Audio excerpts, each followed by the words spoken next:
morning, welcome to Souza Farm. So we start boiling the maple syrup today.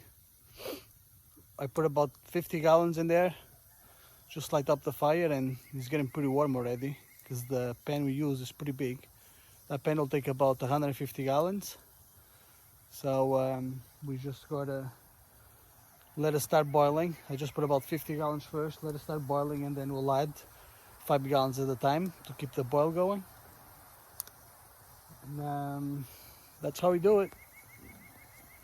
We have a big frame. The pan is 7 feet by 3 feet by 10 inches high. This used to be an old industrial sink, so I use it for the maple syrup. And the bigger the pan you have, the faster you boil. That's why I have such a big pan like that.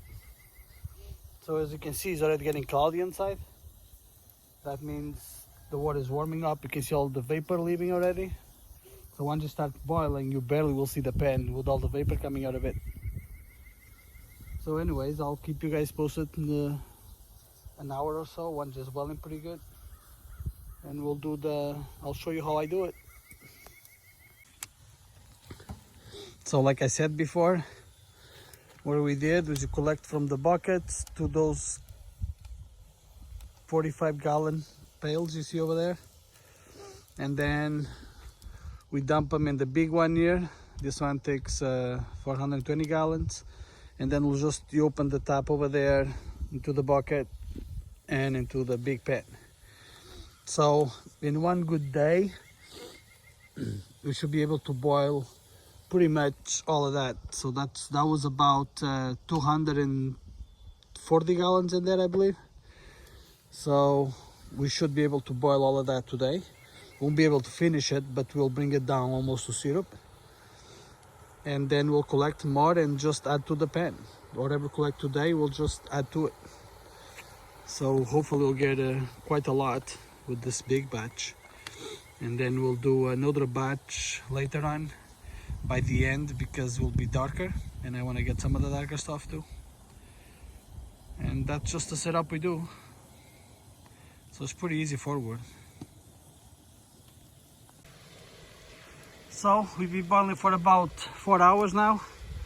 I figured that we boil at least 50 gallons so far, because it was 150 gallons in there and she dropped about a quarter, so at least 50 gallons of water must have evaporated already. So the drum is getting low. The fire is pretty good. I don't do a big fire underneath because I just figured that's a waste of wood.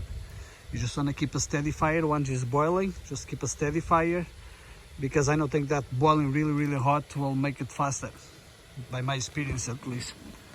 So as you see, you can barely see the water in there now. It's all vapor because there's a big pan, and because I'm outside, the wind actually helps the evaporation. It's always blowing the top of the water there, so it's always making vapor. And it's boiling pretty good now, as you see there in the video. So hopefully we'll be able to boil all of that today and bring it down to, I don't know, I'll say at least 75% maple syrup. And then probably what we gotta do is we gotta collect from the buckets there, because some of them they're already 3/4 full just today, and that should give us about another 150 gallons. And then what I'll do is I'll add that 150 gallons at the end of the day, and I'll just let the fire low and let it boil overnight, and eventually the fire will go out and then it'll just evaporate slowly. And then tomorrow morning we'll just finish it off and add more water, whatever we collect tomorrow morning. And by tomorrow night you should be able to have everything boiled down, and that would be about 400 gallons more or less.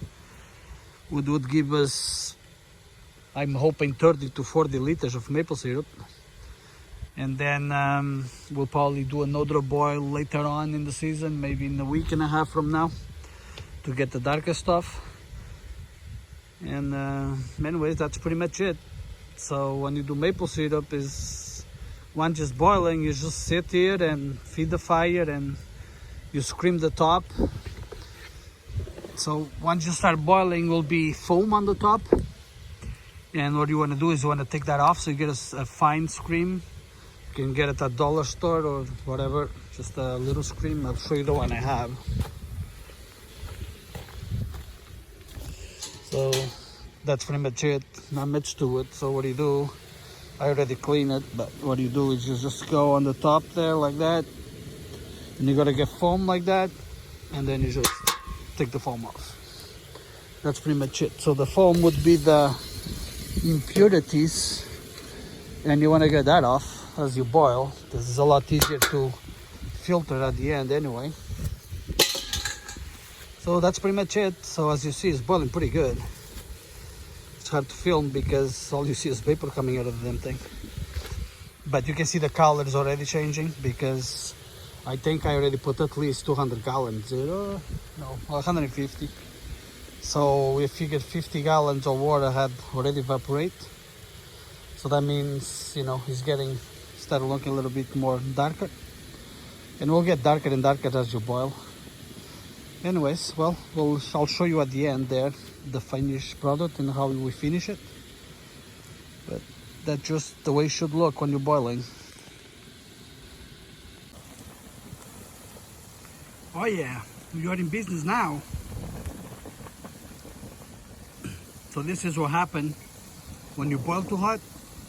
You just feed it with a bunch of wood, and as you see, it's boiling pretty hard right now. There's nothing wrong with that. The only problem is it's just spilling right off the pan there, and the pan is full to the top. But I don't like to boil it like that. So I may just throw a bucket of cold water in there just to bring the boil down a little bit. But it's boiling now.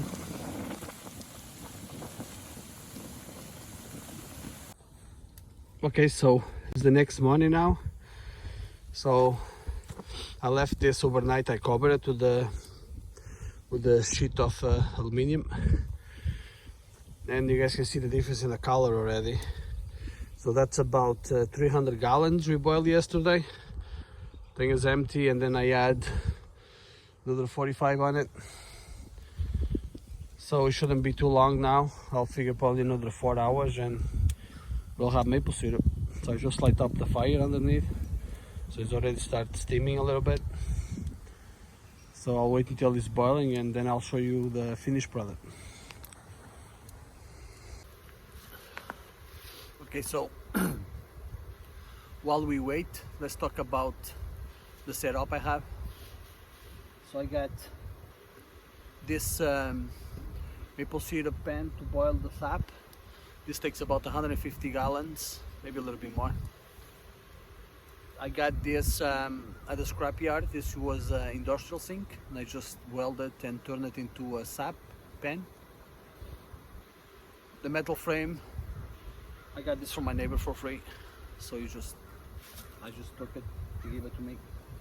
And then I'll just weld two I-beams at the bottom. The I-beams are 10 high. And then this is about 4 inches the frame. So that's at 14 inches. And that's as high as I want to go anyway. I want to keep my fire really close to the pan so it boils a lot better and much quicker. Now, if you gotta do this as a hobby, you're not gonna be selling maple syrup, don't buy a maple syrup pan. Like, you gotta spend thousands of dollars, they're so expensive. Just get a big pot. That's what I did for the first years. And you still make enough for you anyway. Now, if you want to get into selling some, first of all, you got to make sure you have people to sell it, because you got to have to sell for more money than the store sells. And, you know, because it's just the way it is. You can't compete with the stores. And anyways, if you do got to sell some, then I guess you could get a pan. Although, if you get it made, or if you buy one of the maple syrup pans at the maple syrup store or whatever, you got to pay thousands of dollars. They're so expensive.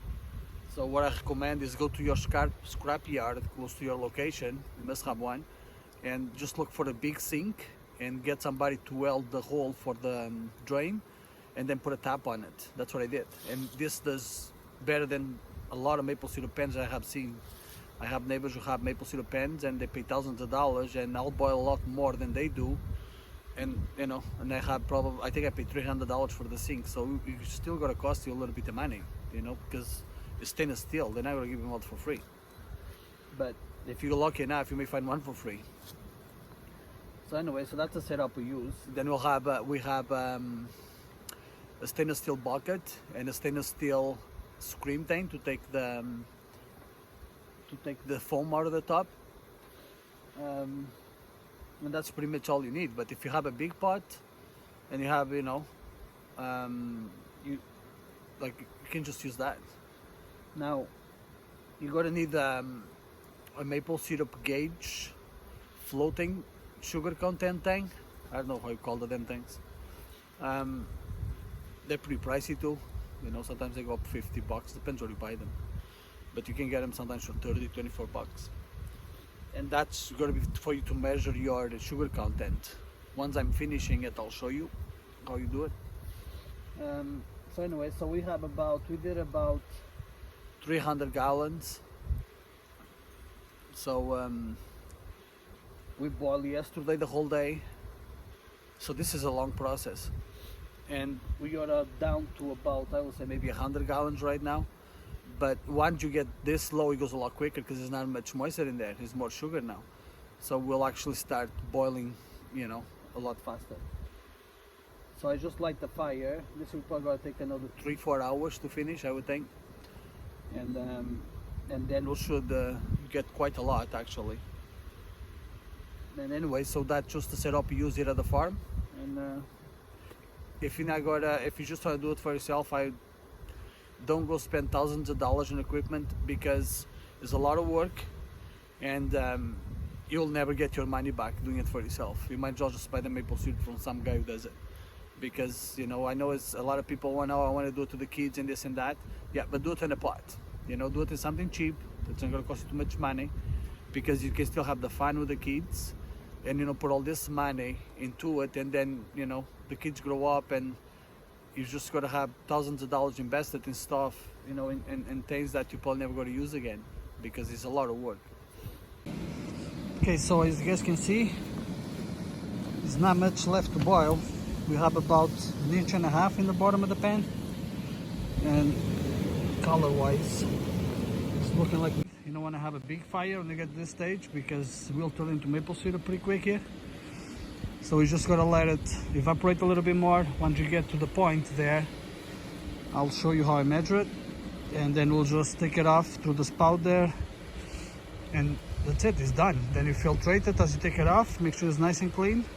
You may have to filtrate it more than once with the filters there. So I'll show you the filters.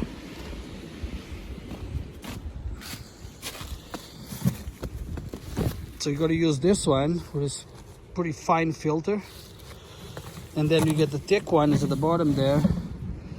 This one is really thick, and that's pretty much it. You can see the color is looking like maple syrup now. Okay, so it's almost done. I'm gonna show you how I measure it, and I'm not gonna be filming much anymore because now I have to have my eyes on this full time. So I'll show you how I measure it, and that's it.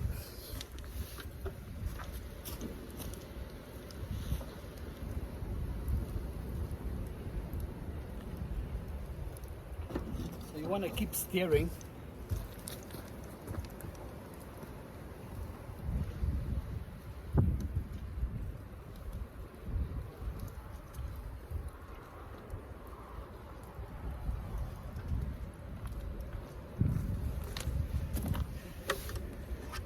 You want to keep stirring so it doesn't burn.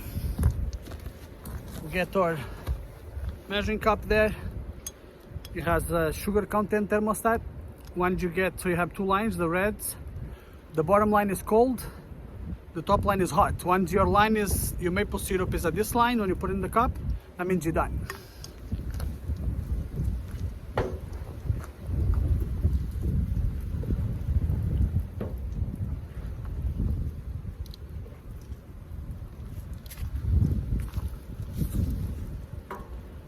Put it there like that.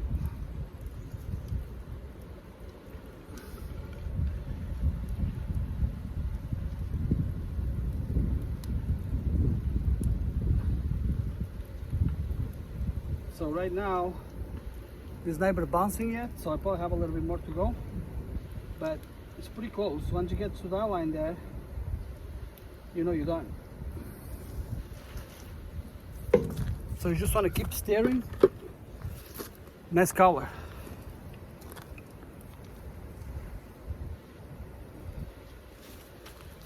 Because the pan is so big that I gotta keep steering or else it'll burn. So that's pretty much it. I'll show you the end product done, and that's it.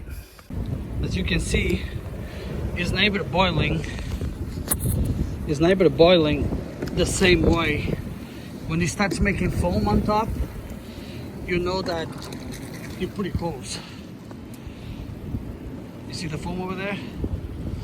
I just gotta keep an eye on it now, because the pan is so big that this will turn into cream. Like this will turn into caramel if I don't get my timing right here.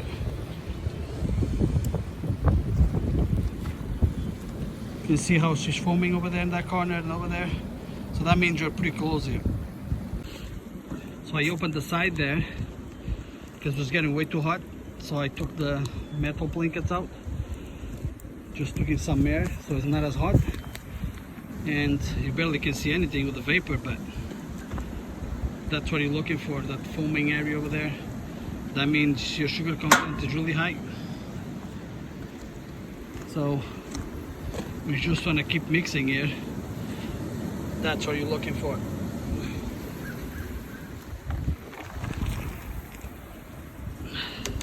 So as you guys see, there's almost nothing in the bottom of the pan. The corners never have anything anymore. So that would, the 300 gallons will give you not much. That's why I'm saying that there's a lot of work for what you're getting. So keep that in mind. Now, I don't recommend you guys finishing it this way. I think you're better off getting a pot and finishing it in your stove at home. Because I've been doing this for a while, so I know what I'm doing. But if you lose track of it, you will ruin your batch in a matter of seconds. Because this will go from just, you know, sap, sweet sap right now actually, to maple syrup in a matter of seconds. Once it gets to that point of turning, like if you have a big fire like I do, I have a tractor right there ready to go to pull this pan right off the fire. Because if it starts burning, you pretty much ruin your whole batch. So you want to keep in mind that it's a lot easier sometimes just do it in a pot. I do it this way because there's a lot of, I'm doing a lot. I'm expecting to have about 30 liters in here, and to do this in the stove will take a while. So I just bring it down and finish it here because it just saves me a lot of time. But if you're starting doing maple syrup and you're a beginner, I would not do this in your pan because there's a good chance you will ruin it.